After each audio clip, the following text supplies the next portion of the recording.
وہی قرآن کہہ رہا ہے سورہ مبارکہ یوسف 12واں سورہ ہے قرآن مجید کا. یوسف 12ویں ہی ہوا کرتے ہیں. سورہ یوسف میں ارشاد ہوا زنان مصر جناب زلیخا کے بارے میں گفتگو کر رہی ہے کہ زلیخا کیا ہے. جاگیے گا خدا کے لیے, زلال دیہ میں رکھیے گا. زلالت, زلال, اضلال, زلہ, یہ ایک ہی مادہ ہے سب کا.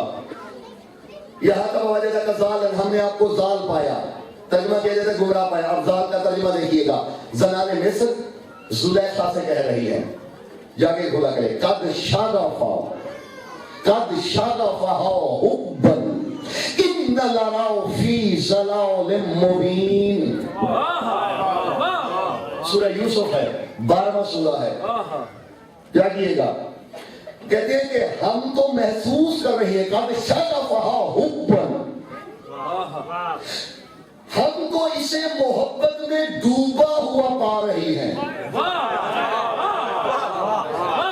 زلیخا کو محبت یاد ہے نا جناب زلیخا کی, وہ ہاتھوں پہ سنگ تیرا تھا, یہی ہے نا کہ وہ جناب یوسف جب سامنے سے گزرنے لگے تو ہوا کیا تھا, انہوں نے تانے دیے تھے کہ یوسف پہ عاشق ہو گئی ہیں آپ, ایمان اپنا ساری عزت کھو بیٹھی ہے, یہ مصر کی زوجہ ہیں. ایک غلام ہی تھا نا, تو ان کو بتانے کے لیے کہ یوسف غلام نہیں, تنیدوں کو حکم کیا کہ جب اس سامنے سے یوسف کو گزارنا, اور ان سب عورتوں کو کہا کہ تم اپنے ہاتھ پہ ایک سنترا رکھو, جب یوسف گزرے تو اسے اس سنترے کو کاٹ دینا. تو جب جناب یوسف کی جھلک پڑی تو سب نے اپنے اپنے ہاتھ کاٹ لیے. یوسف پہ نظر پڑی تو یوسف کو دیکھا, جھلک یوسف کی دیکھی اور اپنے ہاتھ کٹ گئے, اور ان کو محسوس بھی نہ ہوا, بعد میں پتا چلا. دنیا میں بڑے قصے ہیں حسن یوسف کے. کیوں؟ ایک جھلک دیکھی تھی. میں نے بڑی جستجو کی, بڑی تحقیق کی. یوسف کے حسن کے چرچے تو ملتے ہیں, جس کے صدقے میں یوسف بنا ہے وہ کتنا حسین ہوگا. ایک حدیث میری نظر سے گزری, جلدی جلدی سماعت فرما لیجیے. امیر ممکنات فرماتے ان اللہ قد وضع علی وجہ یوسف 70 حجابا وعلی وجہ مولائی 70,000 حجابا. فرماتے اللہ نے یوسف کے چہرے پہ 70 پردے رکھے ہوئے تھے. جب زنان مصر کے آگے سے گزرے اللہ نے سارے ہٹا لیے. تو ہوا کیا, ان کے ہاتھ کٹ گئے. یوسف کے چہرے کی تابش, چہرے کا حسن, چہرے کا نور, چہرے کی جھلک. میں کہتا ہوں دیکھیے دنیا کے پاس حسن کا جو قانون ہے نا, وہ 2 قانون ہے. میں نے پوری دنیا کی ادب کی کتابیں دیکھی ہیں, 2 ہی قانون ملتے ہیں. فلاں یوسف جتنا ہنسی, فلاں چاند کی طرح ہنسی, ایسے ہی ہے نا. لیکن میں نے جو حسنین کے نانا کا حسن دیکھا ہے, کائنات دنگ رہ گئی ہے. وہاں یوسف کو بھی انگشت بدندان دیکھا ہے. میں نے دیکھا ہے کہ یوسف کے چہرے سے حجاب ہٹا ہے, مصر کی عورتوں کے ہاتھ کٹ گئے ہیں. اور حسنین کے نانا تجھ پہ سلام, تیری انگلی اٹھی ہے, چاند کا کلیجہ پھٹ گیا ہے. کتنا فرق ہے ان دونوں میں.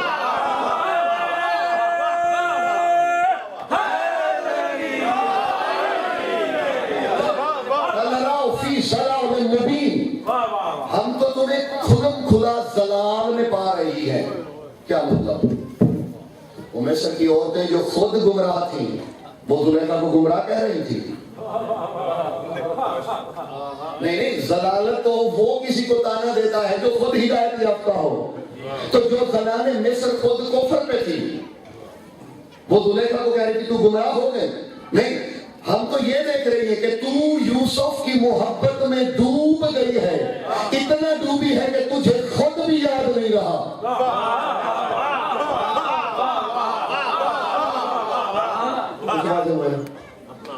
پھر سورہ یوسف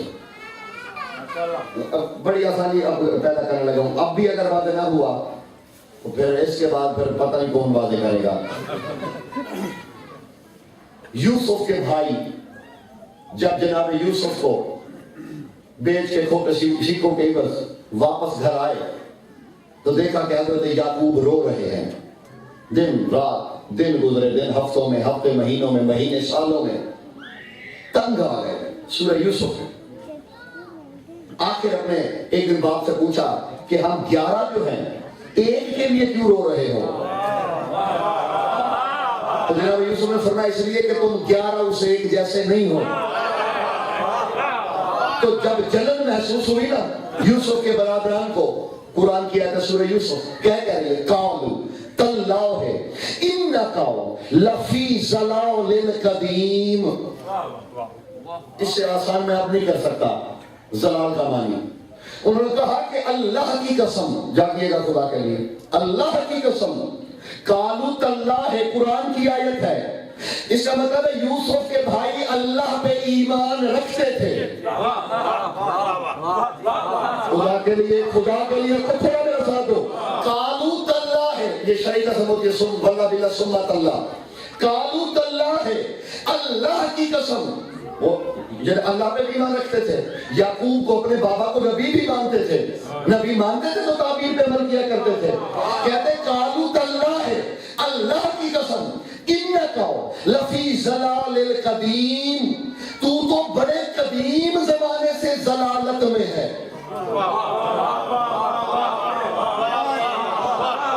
خدا کے لیے جانیے گا، ضلال قدیم، تو قدیم ضلالت میں ہے۔ کیا مطلب؟ اللہ پہ بھی ایمان رکھتے تھے، باپ کو نبی بھی سمجھتے تھے، تو کیا نبی کو گمراہ کہہ سکتے جس نے انہی کو اللہ بتایا ہے؟ نہیں، وہ کہہ یہ رہے تھے ہم تو دیکھ رہے ہیں تو قدیم زمانے سے یوسف کے عشق میں ڈوبا ہوا ہے۔ سلامت رہے۔ اب کچھ واضح ہوا ہے یا بھی آگے بڑھے؟ دیکھیے تمام مفسرین نے لکھا ہے کہ تانے دیتے تھے دن رات کہ یہ قدیم سے شروع سے ہی یوسف کے عشق میں مبتلا ہے، اسے کچھ دکھائی نہیں دیتا، رو رو کے آنکھوں کی بینائی کھو بیٹھا ہے، یہ قدیم زمانے سے یوسف کے عشق میں مبتلا ہے۔ تو ان 2 آیتوں اور 3 آیتوں نے بتایا کیا؟ جو جس سے محبت کرتا ہے وہ اس کی محبت میں گم ہو جاتا ہے۔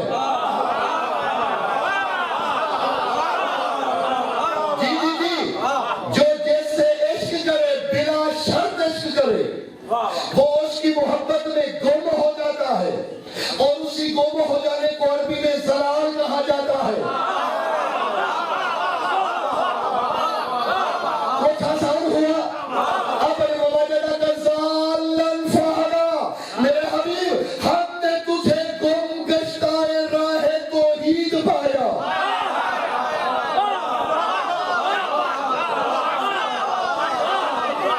ہم نے تجھے توحید کے عشق میں ڈوبا ہوا پایا۔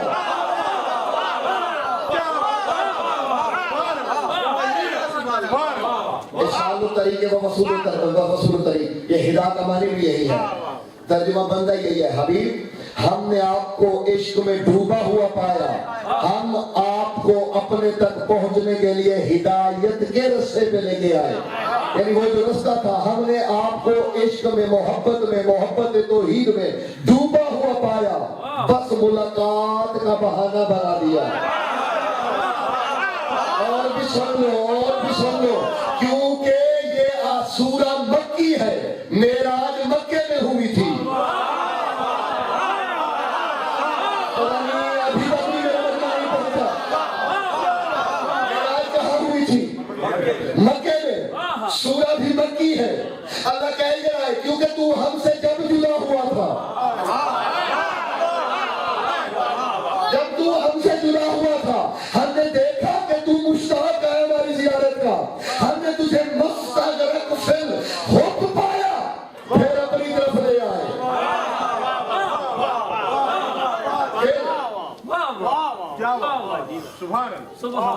مکے میں معراج ہوئی ہے۔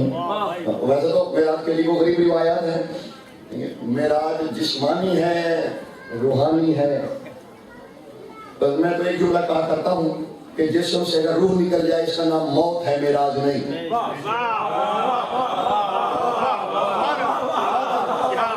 جسم سے روح نکل جائے نا اسے موت کہا جاتا ہے۔ موت کہا جاتا ہے معراج نہیں. سبحان اللہ اسرا بعبدہ ہی. ہم نے اپنے عبد کو، عبد خواب کو نہیں کہا جاتا، روح اور جسم کے مجموعے کو کہا جاتا ہے. ہم نے اپنے عبد کو سیر کرائی. عبدیت روح اور جسم کا مجموعہ ہوتا ہے. پاک ہے وہ ذات جس نے اپنے عبد کو، پہلے تو اسی کو واضح کروں تاکہ میں آگے بڑھوں. دیکھیے کیونکہ اس نے جب اس کو اپنے نور سے جدا کیا تھا، اس نے جب اس کو اپنے نور سے جدا کیا تھا تو صرف اداس یہ نہیں تھا، اداس وہ بھی تھا.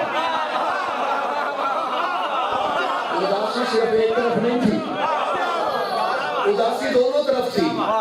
اس لیے اسے تسلی دی. وَوَجَدَكَ ضَالًّا فَهَدَىٰ. میرے حبیب ہم جانتے ہیں کہ 40 برس ہو چکے ہم سے جدا ہوئے،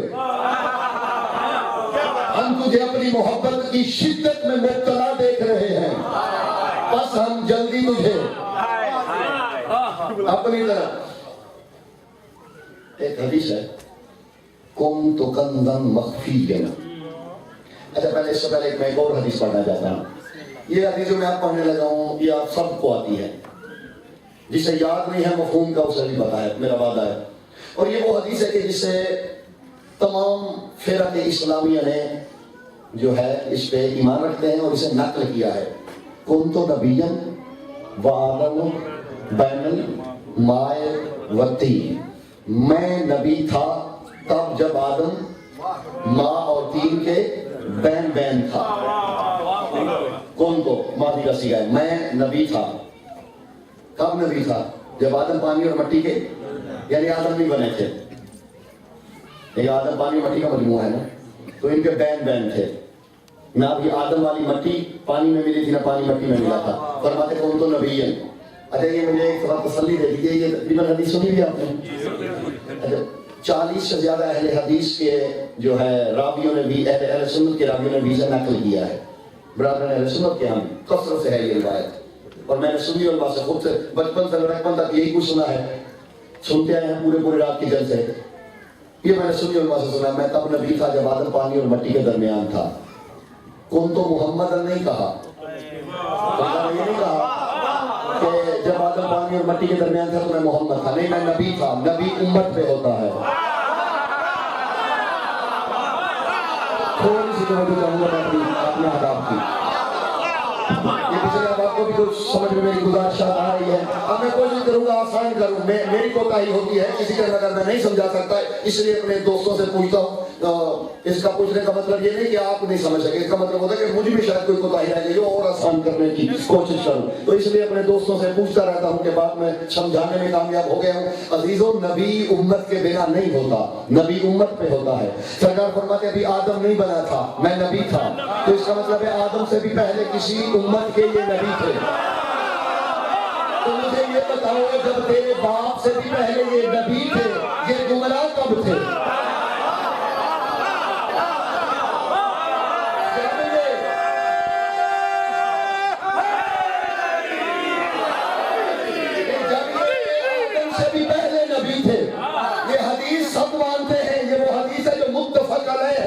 اور میں نے کیونکہ سرکار ختمی رسول کی ذات پہ گفتگو کرنی ہے، ان باقی مجالس میں بھی جو میں روایات پڑھوں گا وہ روایات وہی پڑھوں گا جن کا اہل سنت بھائیوں کی کتابوں میں حوالہ ہوگا، تاکہ حجت تمام لوگوں پہ ہو. میں اپنی کتابوں میں پڑھنے کی کوشش ہی نہیں کروں گا. میں نبی تھا تب جب آدم پانی اور مٹی کے درمیان تھے. تو جب یہ تب کے نبی ہیں، گمراہ کے زمانے میں رہے ہیں، وہ گمراہی والا زمانہ تو بتائیے. جب انہوں نے اعلان نبوت نہیں کیا تھا تب بھی کافرین امین کہتے تھے. وہ کہتے تھے کہ ہمارے بتوں کو نہیں پوچھتے. یہ وہ روایت ہے جو غیر مسلم مورخین نے بھی نقل کی ہے کہ یہ بتوں کو نہیں پوچھتے، یہ شراب نہیں پیتے، یہ برائی نہیں کرتے، یہ لوگوں کی تحقیر نہیں کرتے، یہ امانت میں خیانت نہیں کرتے. حتیٰ کہ کافر بھی یہ تسلیم کرتے تھے. ایک دن میرے نبی نے کہا تھا، تمام کافروں کو جمع کیا، تمام مکے والوں کو، فرمایا اگر میں کہوں کہ اس پہاڑ کے پیچھے جانا خدا کے لیے، اگر میں کہوں کہ اس پہاڑ کے پیچھے ایک بڑا لشکر آ رہا ہے، تم پہ مسلط ہو رہا ہے تمہیں قتل کرنے کے لیے، تو کیا یقین کرو گے؟ انہوں نے کہا ہاں کریں گے. اس لیے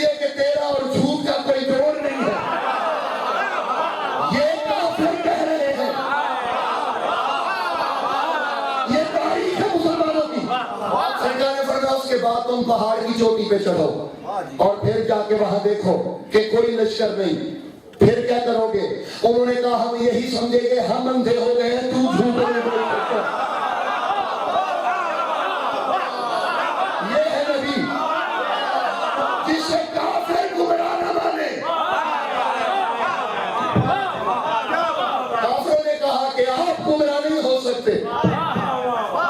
دیکھیے جب آدم سے پہلے نبی تھے تو گمراہ کب تھے؟ یہ اصل میں لوگوں نے کچھ گمراہ لوگوں کی عزت بچانے کے لیے اور برابر کرنے کے لیے کیا ہوا اگر فلاں 40 سال گمراہ رہا؟ آپ سمجھے نہیں؟ ان کے بندوں کو پتا تھا یہ کلیہ ہے، یہ ہے جیسے بڑے فلاسفر نے بھی کہا ہے کہ کلیہ یہ ہے، جب آپ خود کو نہ بڑھا سکے تو سامنے والے کو نیچا کریں۔ اس لیے وجہ یہی ہے جن کے اپنے ابا نے کلمہ نہیں پڑھا تھا انہوں نے کہا علی کے ابا نے نہیں پڑھا تھا، تاکہ کل کو ہم کہے کیا ہوا اگر ہمارے نے نہیں پڑھا تھا، علی کے نے نہیں پڑھا تھا۔ یہ بھی ادھر برابری کی جا رہی ہے، کبھی نبی ہوتے ہیں کبھی بشر ہوتے ہیں۔ سبحان اللہ، یہ تقسیم کیسے کریں گے؟ نبی کب ہوتے ہیں بشر کب ہوتے ہیں؟ کیا بات بھئی پہلے تو وہ متعین کرے نا، اب ہمیں کیسے پتا چلے گا اب یہ نبی کی حیثیت سے کہہ رہے ہیں، اب یہ بشر کی حیثیت سے کہہ رہے ہیں۔ واہ واہ واہ سبحان اللہ، بشر والا کوئی نقص نہیں تھا۔ آہا واہ واہ، حضرت عائشہ، حضرت عائشہ ام المومنین ہیں، جانتے ہیں نا حضرت عائشہ کا؟ دیکھیے حضرت عائشہ نبی کی زوجہ ہیں اور تاریخ میں لکھا ہوا ہے کہ ان کی بڑی عظمت تھی اور بہت بڑی حضرت تھی۔ تو میری گزارش سمجھ میں آئی ہے یا نہیں؟ تو دیکھیے گا یہ انہوں نے یہ برادران سنت کی کتابوں میں ہے، دیکھا کہ رسول روز روز صبح کے وقت آفتابہ اٹھا کے یہ کفل مدینہ پاکستان میں ہے نا ہمارے بھائی قادری بھائی، یہ ان کی چھوٹے چھوٹے پمفلٹ ہیں کفل مدینہ کے نام سے، شاید کسی کی نظروں سے گزرے ہو۔ یہ کفل مدینہ نمبر 47 سے پڑھ رہا ہوں میں، یہ مدینہ کا 47واں تالا ہے، یہ جس کتاب میں حوالے دینے لگا۔ ویسے اس کے علاوہ بڑی احادیث کی کتابوں میں بھی یہ درج ہے، لیکن میں اسی کے حوالے سے پڑھنے لگا ہوں۔ ان کا میں دیکھوں کہ ان میں بشر والی کون کون سی فطرت ہے، خدا کے لیے جاگیے گا، میرا تھوڑا سا ساتھ دیجیے گا۔ کہاں لائیں خدیجہ جیسی؟ تو انہوں نے کہا کہ میں جا کے چھپ گئی، جب سرکار آفتاب لے کے واپس آئے تو میں وہاں گئی، میں نے کہا دیکھوں، تو کہتی ہے ما ارا الا ریحن طیبۃ، مجھے وہاں سے خوشبو محسوس ہوئی جو بڑی پاکیزہ تھی۔ میں واپس آئی، میں نے کہا سردار یا رسول اللہ آپ میں تو کوئی بشر والی بات ہی نہیں ہے، ہم گئے تھے لیکن وہاں کچھ پایا نہ، جاگیے گا خدا کے لیے۔ وہ بڑی احتیاط سے حدیث پڑھنے لگا، روایت پڑھنے لگا ہوں۔ سرکار نے فرمایا عائشہ نحن معاشر الانبیاء لا یکون فینا وا یکون فی البشر، ہم انبیاء کا گروہ ہیں، جو بشر میں ہوتا ہے وہ ہم میں نہیں ہوتا۔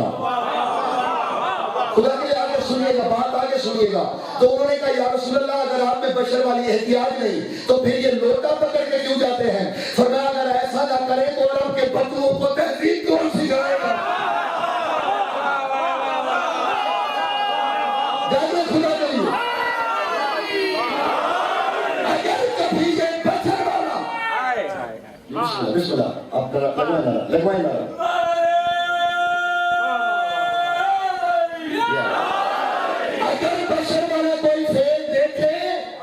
تو احتیاط نہ سمجھنا تمہیں سکھا رہے ہیں۔ جی ہاں یہ تمہاری تعلیم کے لیے ہے، یہ سوئے اس لیے کہ تمہیں سونے کے آداب بتائیں، انہوں نے کھایا اس لیے۔ تھوڑا سا ایک دن آگے بڑھو، پہلے اعتماد کر لو، یہ ٹیسٹ بھی سمجھ لو، تاکہ آنے والی مجالس میں دیکھوں گا میں نے کچھ کہنا بھی ہے یا نہیں کہنا، ٹیسٹ بھی سمجھ لو۔ ایک بات کہنے لگا ہوں. افطاری کا وقت تھا, سرکار کا انتظار کر رہے تھے صحابی. سرکار نے کہا میرے صحابیوں میرا انتظار نہ کیا کرو, تم روز افطار کر لیا کرو. انہوں نے کہا سرکار کیوں؟ فرمایا لِأَنَّهُ أَبِيتُ لَيْلَةً عِندَ رَبِّي هُوَ يَسْقِينِي وَيُطْعِمُنِي. حوالہ میری ذمہ داری, چہرے پہ مجھے شکل نہیں نظر آنی چاہیے. جو بات کہوں گا حوالہ میری ذمہ داری ہے. فرماتے ہیں میرے صحابیوں تم کھا لیا کرو کیونکہ تم بشر ہو, تمہیں بھوک لگتی ہے, تمہیں پیاس لگتی ہے, تم نہیں جانتے. ابھی تو لیلۃ عند ربی هو یطعمنی ویسقینی, میں پوری رات اپنے رب کے پاس گزارتا ہوں. حدیث پوری سنیے گا, حدیث پوری سنیے گا. میری رات میرے رب کے یہاں گزرتی ہے. هو یطعمنی ویسقینی, مجھے کھلاتا بھی وہی ہے, مجھے پلاتا بھی وہی ہے. ایک پچھلے اب آپ پریشان بیٹھے ان کے لیے بات کرنے لگا ہوں. مجھے کھلائے بھی وہ, مجھے پلائے بھی وہ. جہاں وہ ہے نا وہاں مادہ نہیں, وہاں ناسود نہیں, نہ تو وہاں گندم ہے, نہ وہاں روٹی ہے, نہ وہاں جو ہے, نہ وہاں پانی ہے.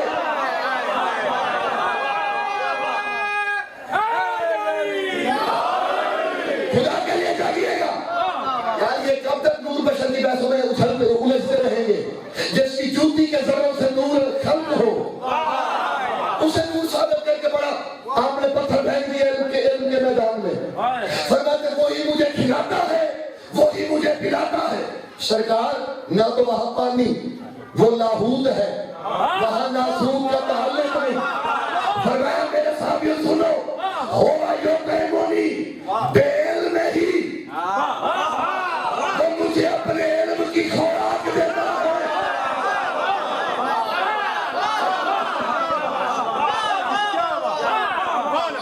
رکنا خدا کے لیے, وہ مجھے اپنے علم کی خوراک دیتا ہے. جاگیے گا خدا کے لیے. وَيَسْقِينِي بِكَمَالَاتِهِ فِي ذَاتِهِ وَصِفَاتِهِ, اور اپنی ذات اور صفات کو میرا مشرب بنا دیتا ہے, میرے پینے کا وسیلہ بنا دیتا ہے. ڈاکٹروں سے پوچھئے گا, ڈاکٹر تشریف فرما ہوں گے کچھ نہ کچھ جو پڑھے لکھے اب آگے, ورنہ کسی اپنے ڈاکٹر سے پوچھ لیجیے گا. یہ جو آپ کا لعاب دہن ہوتا ہے نا, یہ جو لعاب دہن ہوتا ہے, میں اس میدان میں اب قدم رکھنے لگا ہوں بخدا کہ کب کبھی مجھے بھی تاریخ ہو رہی ہے.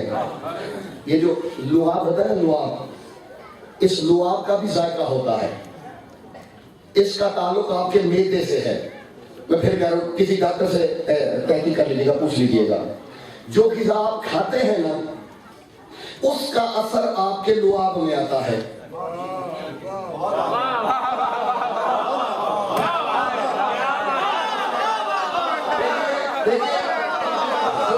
خوراک آپ کے معدے میں ہوگی,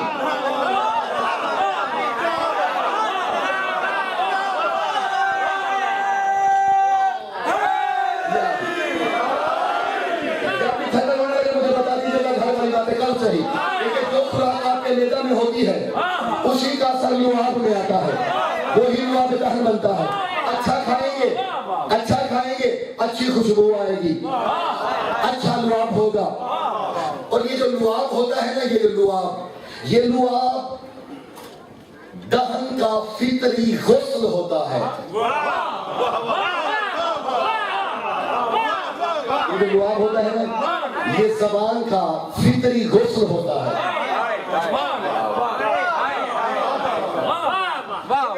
اور ایک بار اور بھی جاننا خدا کے لیے, زبان مشرق کی بھی ہو تو پاک ہوتی ہے.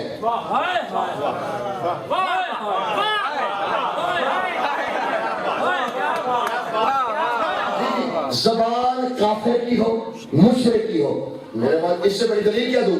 اگر زبان ہی نجس ہے تو کلمہ کیسے پڑھے گا؟ کلمہ اسی زبان سے پڑھے گا نا, پاک ہے تو پڑھ رہا ہے.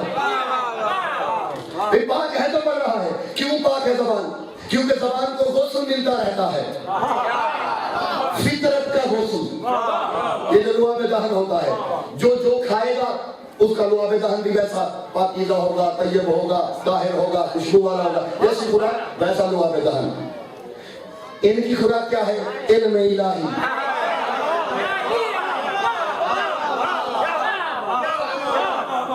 میں بھی سوچتا تھا یہ علی کو لعاب دہن کیوں ڈالتے ہیں؟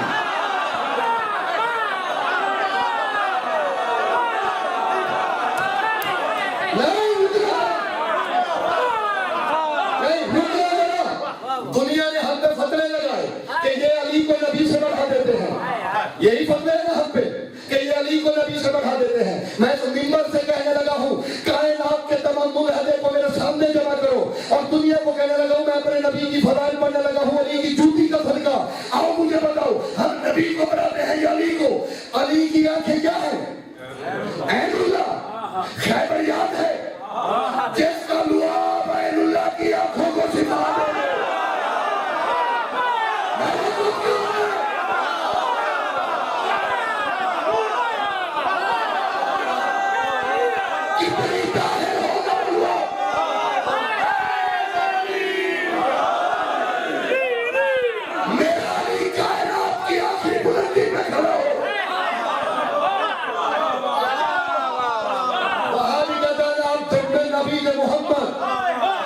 محمد کے عبد میں عباد میں سے ایک بندہ ہوں۔ لیکن ذرا سوچئے عین اللہ ہی آنکھیں ہیں علی کی۔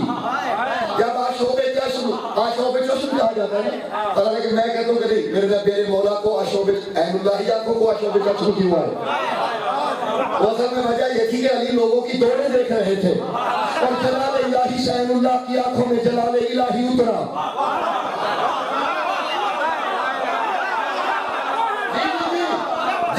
غیر سے آنکھیں سرخ ہوئی تو کیا کیا میرے نبی نے؟ اپنا لعاب۔ بتاؤ زمانے والوں کو کہ علی کے نوکر نبوت کی شان یوں بتاتے ہیں، اور اس میں توہین نہیں، ہمارے ایک جگہ بڑا کہہ رہے ہیں توہین ہے یہ، معاذ اللہ۔ لعاب کو ہم عربی میں اپنی زبان میں تھوک کہتے ہیں۔ تو میں نے کہا بھائی توہین نہیں ہے، مسئلہ غرض اور نیت کا ہوتا ہے۔ کبھی یہی تھوک آپ یہی لعاب تھوک کرتے ہیں نفرت سے، حقارت سے، اور کبھی اسی سے قرآن کے اوراق پلٹتے ہیں۔ بات نیت کی ہے۔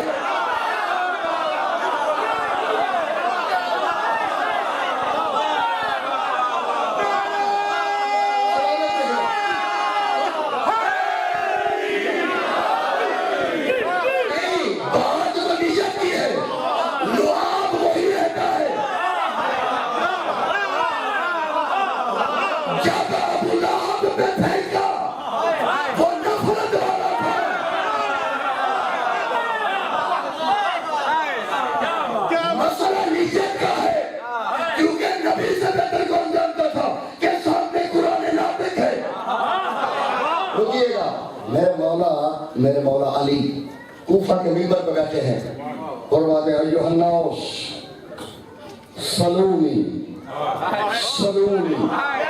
قبل ان تفقدونی۔ دنیا والوں مجھ سے پوچھو جو چاہے پوچھو، انی اعلم طرق السماوات اعظم من طرق الارض۔ میں زمین سے زیادہ آسمانی رستوں سے واقف ہوں۔ جو چاہے پوچھو، جو چاہے پوچھو، جو چاہے پوچھو، جو چاہے پوچھو، جو چاہے پوچھو۔ چاہے نہ خدا کے لیے آخر میں میرے مولا کے دو دنیا والوں یہ نہ کہنا علی تکبر میں دعویٰ کر رہا ہے۔ اب آتا رہو ھذا اثر لعاب رسول اللہ، یہ رسول کا لعاب ہو رہا ہے۔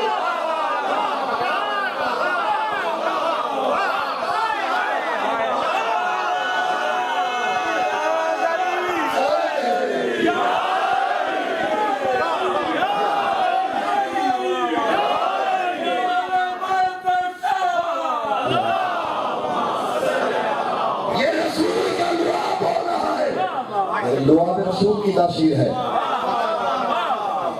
سبحان اللہ، سبحان اللہ، سبحان اللہ، سبحان اللہ، سبحان اللہ۔ وقت ہے ابھی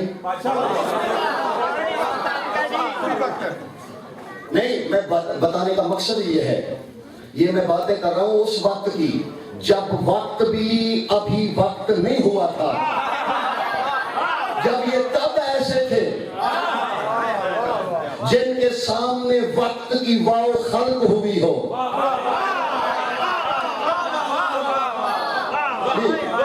جب یہ تب ایسے تھے تو پھر یہاں کے کیسے زال ہو گئے۔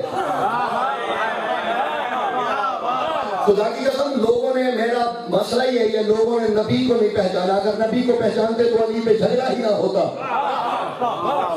جب ہم نے نبی کو ہی بشر مان لیا اور وہ بھی اپنے جیسا،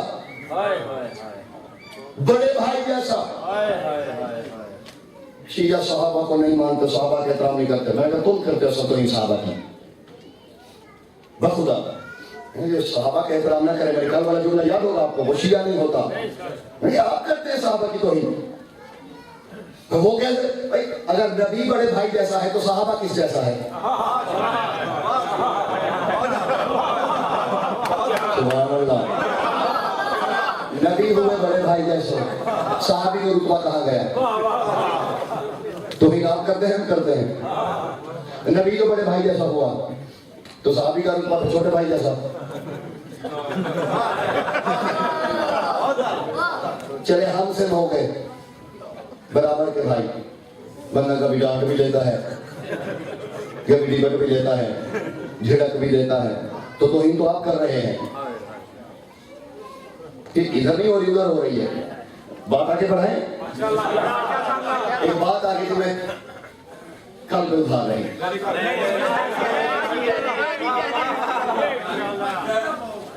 جابر بن عبداللہ انصاری۔ بات بڑی لمبی ہو جائے گی، میں اسی پہ شروع کر دوں تو پھر پورا شرافی نہیں دے رہی۔ جابر بن عبداللہ انصاری کا نام سنا ہوا ہے ساریاں سرکار کے؟ جابر کے ہاتھ بکری کی ایک ران لگ گئی۔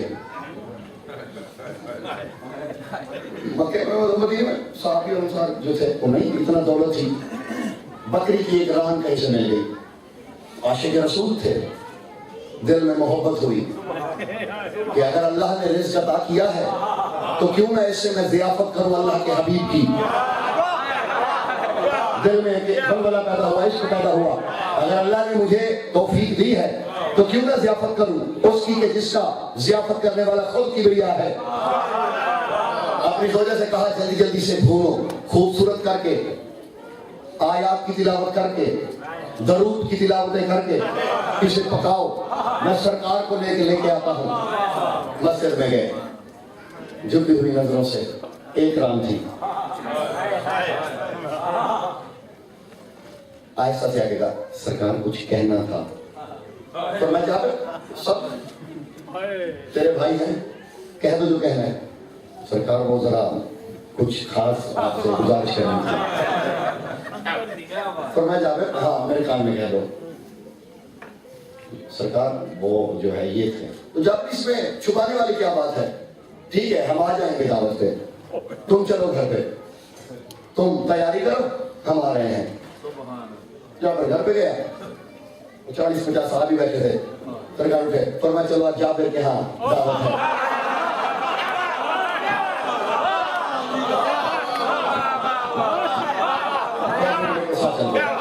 جابر کے ہاں دعوت ہے، آؤ ذرا جابر کے ہاں بول گیا۔ جابر کے ہاں رستے میں کو ملا، سرکار کہاں جا رہے ہیں؟ وہ جابر کے ہاں دعوت ہے، تم بھی ساتھ چلو، تم بھی ساتھ چلو۔ اور چلتے چلتے پورا مدینہ ہی سمجھے۔ جابر نے در کھولا، بس جتنا در کھلا تھا اتنی ہی آنکھیں کھلی۔ اب انکار تو کر نہیں سکتا تھا۔ بسم اللہ سرکار، مرحبا، آئیے، مسرد بٹھایا۔ سرکار نے کہا جابر یہ جلدی سے اپنی زوجہ کے پاس ہے تو کائنات کے مالک، لیکن وہ پورا مدینہ آ گیا ہے، اس کی وجہ دیکھے کہتے جابر جو لانا جانتا ہے وہ کھلانا بھی جانتا ہے، جو لا سکتا ہے وہ کھلا بھی سکتا ہے۔ کوئی بات نہیں، سرکار نے جابر جی مالک وہ ہنڈیا ادھر لاؤ، دیکھتا ہوں کس کی طبیعت میں کتنا۔ جابر وہ ہنڈیا لاؤ، لائے ڈھکن ہٹایا، اپنا لعاب ہنڈیا میں ڈالا، ہاتھ میں درست ہے نا دوستوں کو، لعاب کراہت والا ہوتا ہے، لیکن کراہت اس کے لعاب میں ہوتی ہے جس کی غذا میں کراہت ہو، جس کی غذا علم الہی کی ہو، اس کے لعاب میں کراہت نہیں ہوتی۔ ڈھکن بند کیا، فرمایا اس کا ڈھکن نہیں کھولنا، ڈھکن نہیں کھولنا، کھلاؤ سب کو کھلایا، سب سیر ہو گئے، اٹھ کے جانے لگے۔ جابر ہم اجازت چاہتے ہیں۔ جی سردار، نوکر پہ احسان کیا، آپ تشریف لائے، اور فرمایا نہیں جابر ہم کریم بھی تو ہیں، آئے ہیں تو تمہیں کوئی تحفہ بھی تو لے کے جائیں گے، دے کے جائیں گے، ادھر ہنڈیا لاؤ، ہنڈیا لایا، سرکار نے پھر لعاب رکھا، بند کیا، جابر جابر اس کا ڈھکن نہ کھولنا اور قیامت تک تیری نسل اسی سے کھاتی رہے گی۔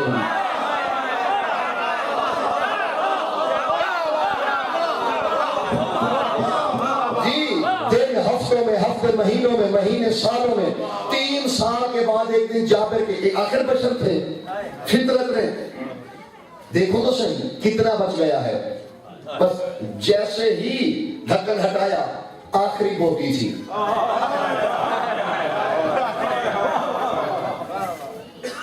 آئے سب دربار رسالت میں دور سے دیکھ کے نبی نے مسکرا کے فرمایا جابر جابر نبوت کے رازوں کو کھولا نہیں کرتے،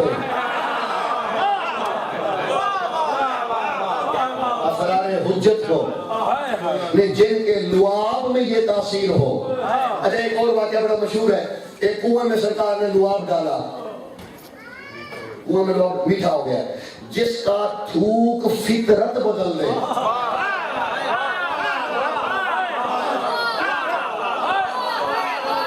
وہ بشر ہے، فطرت ہی کرواہٹ، اس لعاب نے کیا کیا، کرواہٹ کو مٹھاس میں بدلا، پانی کی فطرت بدلی، کنویں میں ڈالا، کنویں میں تھوڑا سا ڈالا، پانی کی فطرت بدل گئی۔ جس کا لعاب فطرت بدل سکتا ہے اسی کا خون ہے علی۔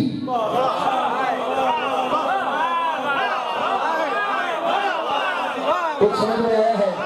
جس کا لعاب فطرت بدل سکتا ہے وہی نبی کہہ رہے یا علی لہو کا لہمی، دلو کا دلی، جسم کا جسمی، یا علی تیرا خون میرا خون، تیرا گوشت میرا گوشت، تیرا جسم میرا جسم۔ جس کا لعاب فطرت بدل دے اللہ جانے اس کا خون کیا کیا کر سکتا ہے۔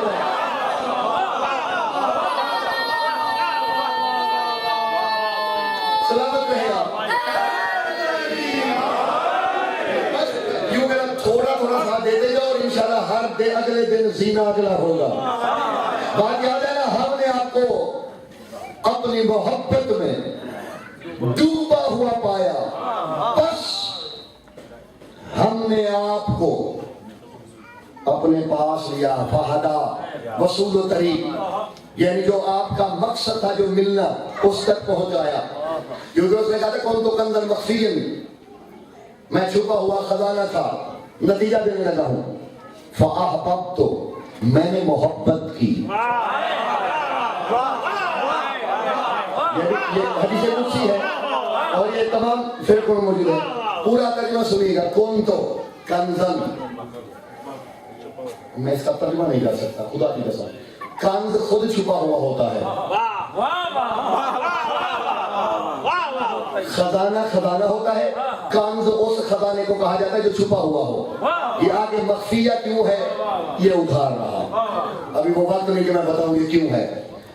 کون تو کنزن مخفیہ، میں چھپا ہوا خزانہ تھا، فَأَحْبَبْتُ بس میں نے محبت کی،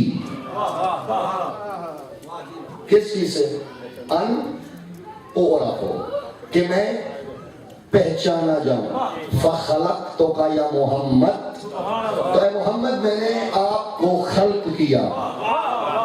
یہ وہ ہے کہ جو خلق بعد میں ہوئے، محبوب پہلے ہوئے۔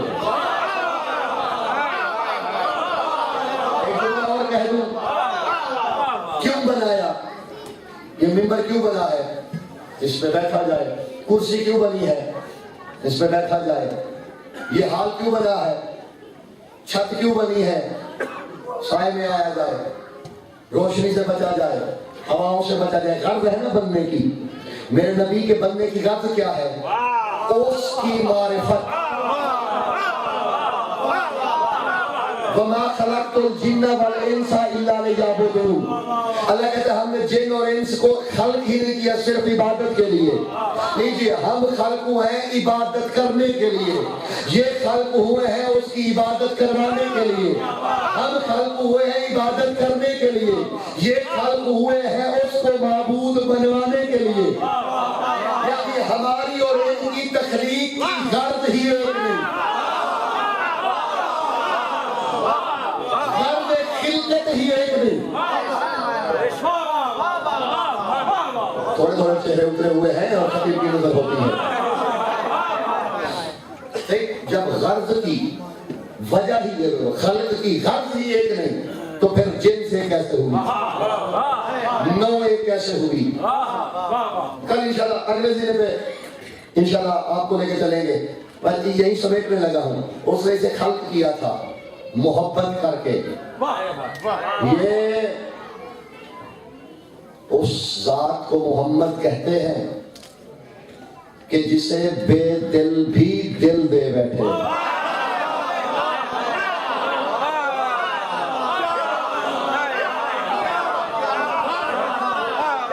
ایک اور جملہ کہوں، یہ وہ حسن حقیقی ہے جو اس کا محبوب بنا ہے کہ جو جذبات سے پاک ہے.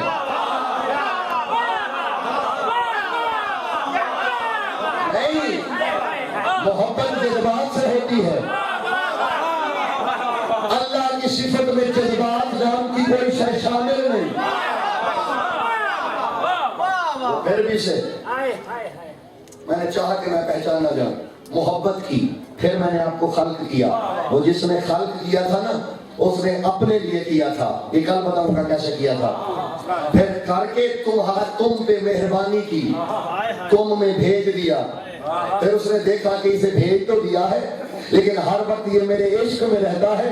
پھر ہدایت کر کے اپنے پاس لے آیا. کیونکہ بھیج تو دیا لیکن ہر وقت مستغرق کے محبت پایا. وَجَدَكَ ضَالًّا فَهَدَىٰ. آپ کو مستغرق کے محبت پایا. بس جس کی محبت میں مستغرق تھے اس تک پہنچا دیا. اور میں نے زال کے معنی کے لیے کسی روایت کا سہارا نہیں لیا، میں نے آیات کا سہارا لیا ہے. اگر یعقوب کے لیے زال کا معنی محبت ہو سکتا ہے تو جو یعقوب پہ بھی نبی ہے، جو یعقوب پہ بھی حجت ہے،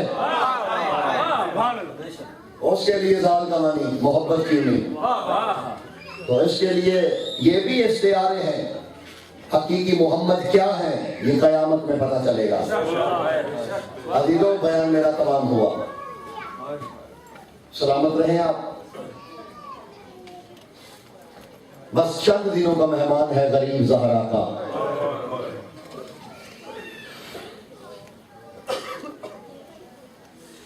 یہ وہ کریم ہے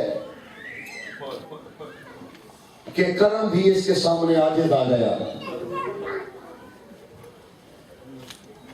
بس مانتے جاؤ. اس قبیلے کے سامنے جب آؤ تو تسلیم کر لو. بس شک آیا نہیں، محرومیاں سامنے کھڑی ہوتی ہیں. جس نے لجام پکڑی تھی نا اسی کو اماں کے شاید اماں کے رومال کی اسی کے ماتھے پہ پٹی باندھی. وہ بطول کے جس کا حجاب وحدت تھا.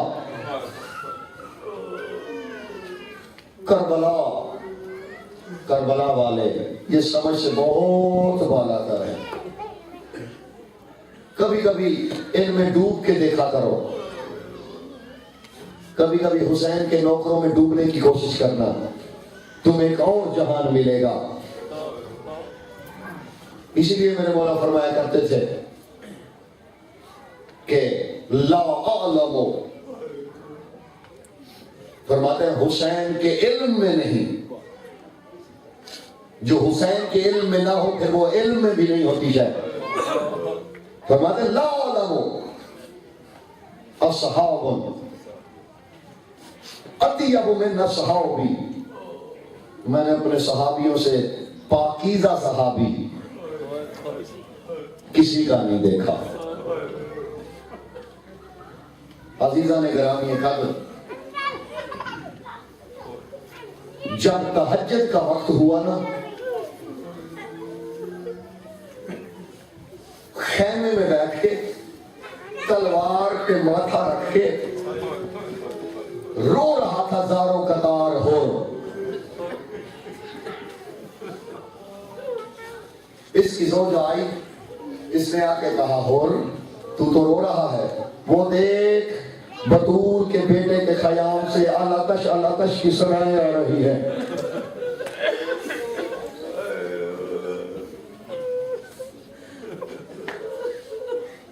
لرز کے اٹھا،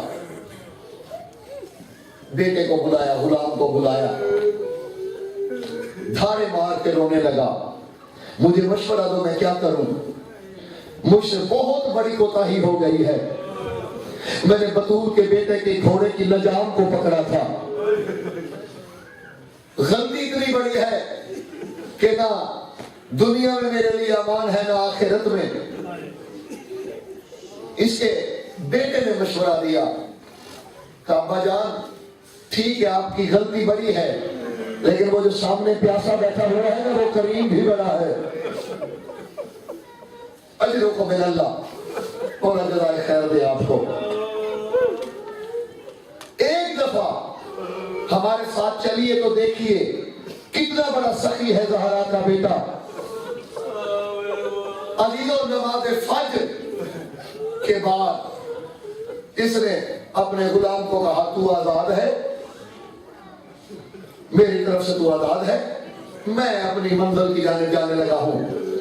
اس کا غلام کہتا ہے میرے آقا ساری زندگی تیری غلامی کی ہے، اب کیوں آزاد کر رہے ہیں اور آپ کہاں جا رہے ہیں؟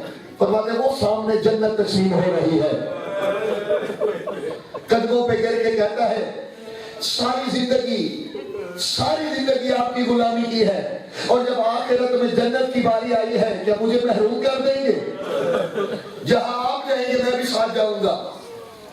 اس نے اپنے غلام سے کہا تو پھر تم ایک کام کر، میرے ہاتھ میری گردن کے پیچھے باندھ. گردن کے پیچھے ہاتھ باندھے اس کے غلام نے. قریبی دیکھنا ذرا. اس نے کہا مجھے شرم آتی ہے حسین سے، ایسا کرو کہ میرے سر پہ کپڑا ڈال دو، میری آنکھوں کے سامنے کپڑا نہ ہو، میں حسین کی نظروں کا سامنا نہیں کر سکتا. اس کا بیٹا بھی ساتھ چلا، علی نام ہے اس کے بیٹے کا، 26 سال عمر ہے اس کے بیٹے کی. 26 سال کا بیٹا آگے آگے اور پیچھے پیچھے. اور کہتے ہیں سامنے ہے غریب زہرا کے خیام، وہ سامنے جہاں نماز ہو رہی ہے مجھے وہاں لے کے چلو. جیسے ہی دور سے دل بندے بطول کی نظر پڑی نا، فوراً اٹھے، اہلاً و سہلاً پڑھتے ہوئے چل پڑے. اور کا بیٹا کہتے ہیں بابا مولا حسین ہماری طرف آ رہے ہیں.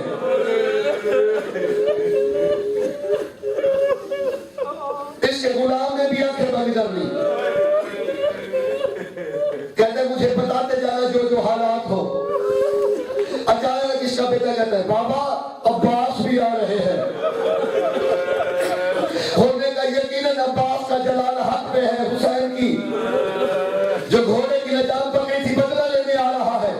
سب کچھ جانے والے علی کے بیٹے عباس نے تلوار کھول کے ریت پہ رکھ دی، اپنا امامہ بھی سر سے اتار دیا. دیکھیں کہتے بابا جو لڑنے آتا ہے وہ تلواریں رکھ کے نہیں آتا.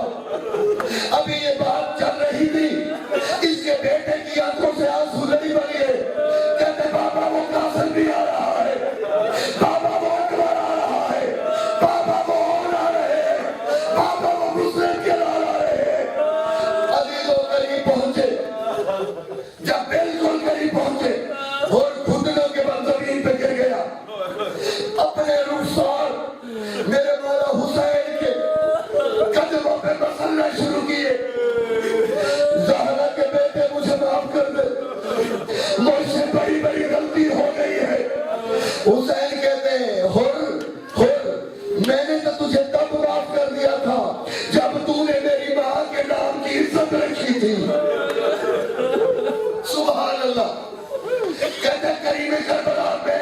کی بے حرمتی کی.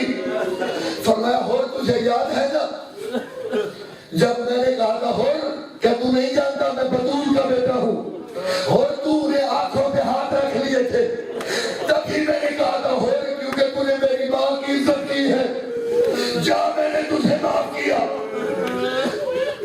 تربا دیکھ کے کہتے ہیں مولا آپ نے تو معاف کیا, وہ جو خیام میں بطول کی بیٹی بیٹھی ہے جس پہ بی بی زینب ناراض ہو اس کی تو دنیا و آخرت برباد ہے. اچانک خیمے پہ بی بی فضائی پھر کہتی ہے اور بی بی زینب کہہ رہی ہے میرے بھائی کو میرا سلام, میرے بھائی اور کا سلام. بات قریبی بطول کے بیٹے کی, بات قریبی علی کی بیٹی ہوگی. ہاتھ جوڑے ہور نے مولا مولا کیونکہ میری کوتاہی بھی تھی میں نے معافی بھی مانگی, مولا چاہتا یہ ہوں تیرے اکبر سے پہلے میرا بیٹا قتل ہو. میں نے ایک جملہ پڑھا ہے حساس لوگوں کے لیے, بس وہی جملہ ہی اسی جملے کے لیے میں نے اتنا مضمون پڑھا ہے. مولا پہلے میرا بیٹا. غریب کربلا کہتے ہیں ہور سوچ لے بوڑھے باپ جوان بیٹے کی لاش نہیں دیکھ سکتے. کہتے غریب کربلا تیرے اکبر کی چوٹیوں کا صدقہ ہے. عزیز و علی ابن حرزین پہ سوار ہوئے, میدان میں جہاد کر رہے تھے کہ لعینوں کا ایک جتھے نے حملہ کیا, اور کے بیٹے کو غضب کی برچھی لگی. اس نے گرتے گرتے کہا بابا بابا مدد کرائیے. اور کوئی آمدہ نہیں تھا دیدو, بس کسی جملے کے لیے میں نے مسائل پڑھا ہے. وہ جنگ جو تھا زندگی میدان جنگ میں گزری ہے, جانتا تھا کہ میں نے کیسے بیٹے تک پہنچنا ہے, اگر نہ پہنچا تو کیا نقصان ہوگا. اور گھوڑے سے اترا بیٹے کی لاش کی جانب دوڑا. اچانک جب لاش کے قریب پہنچا اور کی چیخیں نکل گئی, دیکھا کیا اس کے بیٹے کا سر میرے مولا حسین کی گود میں پڑا ہے. وہیں سے اس نے ٹھکرے ریت میں دیکھے, آنکھوں سے آنسو جاری ہوئے. کریم کربلا بطول کے بیٹے, یہ تیرے غلام کا بیٹا تھا, یہ تیری کلیس کا بیٹا تھا, آپ نے تکلیف کیوں کی؟ فرمایا ہور میں امام بھی ہوں, میں حجت بھی ہوں. ہور بس یہ جملہ پڑھ کے میں چھوڑنے لگا ہوں حساس لوگوں کے لیے. ہور تو واپس چل, میں تیرے بیٹے کی لاش لے کے آتا ہوں. واہ غربت ہے غریب کربلا. ہور تو اسے تو چل, میں تیرے لال کو لے کے آتا ہوں. روکے کہتے مولا غلام کا بیٹا ہے, آپ تکلیف کیوں فرماتے ہیں؟ اچانک میرے مولا کی آنکھوں میں جلال آیا. اور تو جانتا نہیں میں حجت وقت ہوں, میں وارث شریعت ہوں, بانی شریعت کا لال ہوں. اور میں اتنا جانتا ہوں کہ شریعت مصطفیٰ میں باپ بیٹے کی لاشیں نہیں اٹھاتے. میں نے بات بھی اکھلے بات کر دی ہے, باپ بیٹے کی لاشیں نہیں اٹھاتے. میں کہتا ہوں مولا آپ تو اور کو یہ کہہ رہے, اللہ جانے جب اکبر کو پرچی لگی. اللہ لعنت اللہ علی القوم الظالمین. وَسَيَعْلَمُ الَّذِينَ ظَلَمُوا أَيَّ مُنقَلَبٍ يَنقَلِبُونَ. ماتم حسین. یا حسین یا حسین یا